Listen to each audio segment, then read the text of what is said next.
وطن سے محبت کی بات شریعت کے تناظر میں بھی، احکام و مسائل کے تناظر میں بھی آپ دیکھیں تو یہ بات آپ پر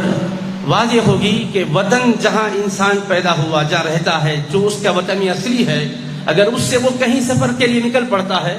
جہاں سے گزر رہا ہے، نماز کا وقت آتا ہے تو 4 رکعت کی بجائے اس کے لیے 2 رکعت قصر کرنی ہوتی ہے۔ لیکن جب وہ سفر کرتے کرتے اپنے وطن سے صرف گزر ہی رہا ہے، باقاعدہ وطن میں ٹہر نہیں رہا ہے، کچھ دیر کے لیے آیا ہوا ہے اور نماز ظہر کا وقت آ گیا، اب اس کو 2-4 دن بھی ٹھہرنا نہیں ہے، تب بھی شریعت کہتی ہے کہ تیرا اصلی وطن ہے، یہاں رعایت نہیں ہوگی، 4 رکعت پوری تجھے پڑھنی ہوگی۔ تو شریعت نے کس قدر وطن کی اہمیت کو اجاگر کیا ہے کام کے اندر بھی۔ اور احکام و مسائل کو مرتب کرنے والے فقہا فرماتے ہیں کہ جس وطن میں بندہ رہتا بستا ہے، وہاں کا عرف و رواج بھی اس کو معلوم ہونا چاہیے، وہاں کے رواج اور عرف کی وجہ سے احکام کے اندر بھی تبدیلیاں آتی ہے۔ اس لیے علامہ شامی نے منظومہ میں لکھا ہے، العرف فی الشرع لہ اعتبار ولذا علیہ الحکم قد یدار۔ شریعت میں عرف کا اعتبار ہے اور اس پر احکام شریعت کا بھی مدار ہوتا ہے۔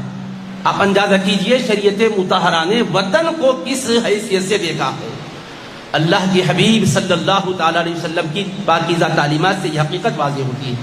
اب رہ گیا ہندوستان سے ہمارا تعلق اور ہندوستان کی ترقی و استحکام میں ہمارا کردار۔ یہ ایک حقیقت ہے کہ سب سے پہلے حضرت آدم علیہ السلام اسی دھرتی پر تشریف لائے اور آپ کی مبارک نسل یہیں سے پھیلی اور اس کے بعد دیگر خطوں میں جا کر آباد ہوئی۔ اصلی وطن آپ کا یہی ہندوستان ہے، یہیں سے آپ نے 40 مرتبہ حج کے لیے سفر فرمایا اور ہر سفر کے بعد آپ اپنے وطن ہی کو لوٹ کر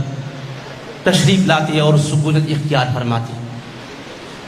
نبی پاک علیہ الصلوۃ والسلام کی تعلیمات میں یہ بات ہے کہ اپنے وطن کی ترقی کے لیے اور وہاں کے باشندگان کو امن و سلامتی سے ہمکنار کرنے کے لیے